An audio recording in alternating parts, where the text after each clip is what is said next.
মা, আমি যে টাকা চাচ্ছিলাম সে টাকা কোনে? তোমার বাবার কাছে কইছি টাকার কথা।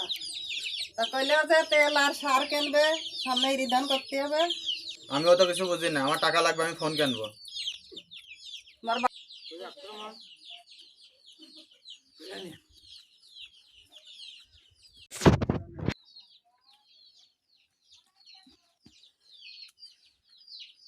কি খবর বাবা?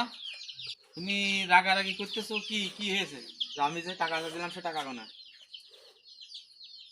বাবা কটা টাকা আছে এই রিটার্ন করবো বলে তেল আর সার কেনার জন্য রাখিছি। তা তুমি সবই তো বোঝো, অভাবের সংসার, সব কিছু তো মেকআপ করে চলতে হবে। আমিও তো কিছু বুঝি না, আমার টাকা লাগবে, আমি ফোন কিনবো, আমার টাকা দিতেই হবে। তাহলে আমি চাষবাস কি দিয়ে করবা না বাবা? যা দিয়ে করবা করবো, আমি আমার টাকা লাগবে। আচ্ছা বাবা, তোমার টাকা আমি আজকেই দিবা না, আমার যত কষ্টই হোক তোমার টাকা আমি দিবা না, তুমি অশান্তি করে না বাবা। আচ্ছা, আজকেই দিবা।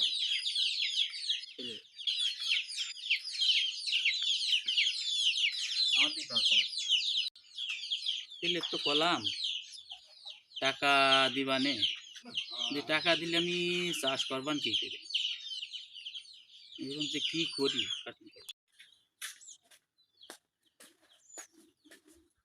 দাদা তুমি তো বোঝো না, কাকু এই টাকা দিয়ে ধান চাষ করবে।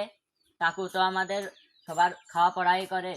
কাকু এই টাকা দিয়ে যদি তোমার দিয়ে দেয় তাহলে সে ধান চাষ করতে পারবে না। আর তুমি তো ফোন কয়দিন পরেও কিনতে পারবা, কিন্তু কাকু ধান চাষ না করলে আমরা কি খাবো? তো তাহলে কি আমি ভুল করতেছি? বাবা তো যা করে সব আমাদের জন্যই করে। চল তো ভাই। বাবা। হ্যাঁ বাবা, তোমার কিছু লাগবে? না বাবা, আমার আর কিছু লাগবে না। বাবা, আমার ফোন লাগবে না বাবা। বাবা, আমার ফোন লাগবে না, ওই টাকা দিয়ে তুমি ধান চাষ করো। আর আমার দ্বারা যদি কোনো ভুল হয়ে থাকে তাহলে আমাকে ক্ষমা করে দাও বাবা।